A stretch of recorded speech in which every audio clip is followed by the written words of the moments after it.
دوبۍ د نړۍ د پرامن ښارونو په شمار کې ځان شریک کړی دی او د نړۍ د ګوټ ګوټ نه خلک د روزګار په غرض دلته راځي. په متحده عرب امارات دوبۍ کې هر قسم کاروبار ګټور دی، خو د خوراک سره تعلق لرونکی کاروبار د نړۍ په هر ځای کې د ګټې یوه ښه ذریعه ګڼلی شي. د افغانستان سره تعلق لرونکي حاجي نسیم صافي صاحب په دوبۍ کې د یو ډېر ښایسته رسټورانټ پرانسته وکړه. د دې رسټورانټ خاص خبره دا ده چې دلته د مختلفو ځایونو خلکو دپاره د خوراک او موسیقۍ بندوبست شته دی. د رسټورانټ د پرانستې پروګرام کې د ګڼو هیوادونو خلک جمع شوي وو او د دوی دپاره د میلمستیا سره سره د موسیقۍ پروګرام هم شوی و. حاجي نسیم صافي صاحب د راغلو میلمنو شکریه ادا کړه او وویل چې دلته د هر ملک د خلکو دپاره د هغوی د کلتور مطابق د خوراک او خدمت بندوبست په ډیر کم قیمت موجود دی. راغلي میلمنو پاسون ټلویزیون د تپوس په جواب کې وویل. حاجي صاحب محترم دا راته ووایه چې تاسو په دې رسټورانټ کې اول خو د خپل طرف او د شمشاد نړیوال ټلویزیون ټول مشرتابه لخوا د خپلو ټولو همکارانو لخوا په دې نوي رسټورانټ پرې پرانیسته باندې پرې دومره ګڼې ګوڼو باندې مبارکي درکوم. دا راته ووایه چې په دې کې به په یو وخت څومره خلک ډوډۍ خوري او د کومو ملکونو ډوډۍ به دلته کې میلاویږي؟ د ټول نه مخکې بسم الله الرحمن الرحیم اول تا ته هرکلی او بیا ټولو راغلو میلمنو ته، بیا د شمشاد تلویزیون مشرتابه ته ټول ته سلامونه نیکې هیلې. دلته مخکې خو موږ د جلسات په نوم موږ عربی رستوران لرو چې په هغې کې موږ افغاني ډوډۍ، شرقي چې هغې کې مصر سوریه او عراق او لبنان دا راځي، تونشین، مراکون، مصري دا ټول.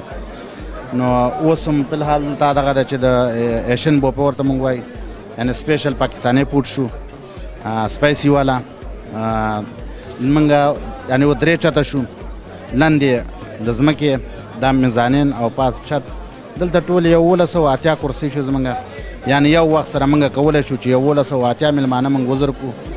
او دلته اوس موږ مختلف ځایونه لرو، لکه پاس چت ځای موږ لرو، هلته فامیلي او غیر فامیلي کې نصیده شو. خصوصا دا ځای بالکل فامیلي شو چې دا نو سموکینګ دی، دلته به سګرټ هم منع چې لمونه هر څه ټول کولی شي. دلته زموږ ټول پښتانه ورونه لر او بر ټول زمونږ افغانان او پاکستانان کولی شي د فامیلو ماشومانو سره راشي او خپل په زړه باندې خپل په خوښه باندې ډوډۍ واخلي چې څه خوري.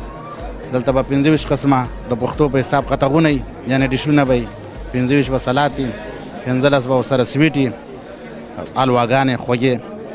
نو دا جوړ کړه د اول خپلو پښتنو او لر او بر، بیا افغانانو پاکستانانو ټولو ورونو ته زمونږ دا دروازه د زړه نه خلاصه ده، کولی شي چې هر وخت راشي.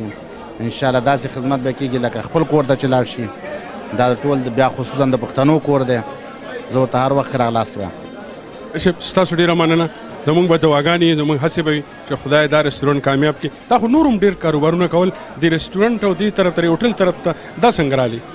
یاره تا ته پته ده اکثره وخت به موږ تاسې په رستوران کې ناست وو، د سهار 3 پورې به موږ گپ شپ لګو. نو نیمایي عمر هم په رستورانو کې تېر شو د خلکو. مال یار راځه چې خپل رستوران جوړ کړو. نو اوس چې زه ګورم الحمدلله دا زموږ د ټولو زما د دوستانو که هغه لر دي که بر دي پښتانه ټول دلته موږ بنډارونه لرو، اوس ناستې لرو. نو ویاړم پرې. او بل موږ د دوستانو د ملګرو یو د ناستې ځای هم شو.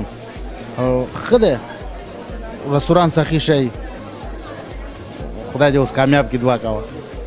الله دې وکړي چې ستاسو دا رسټورانټ په راتلونکي وخت کې د لر او بر افغان وطن د ټولو شتمنو پښتنو چې دلته کې کوم پښتانه میشتي ژوند کوي، د هغوی د ناستې د هغوی د غونډو یو ځای کې راوګرځي. خدای دې عزتمند لره هر کله راشي او ستا د خدمتونه او ستا د منډو نه چې تا لر او بر پښتنو ته منډې ویلې دي، الله تعالی دې ټول وخت خوشحاله او سرلوړی لره. ډېره مننه حاجي صاحب. دا قسم پروګرامونه ښودل د پاسون ټلویزیون پښتنو کاروباریانو ته د روزګار لارې ښودل دي. کیمرامین آصف چودھری سره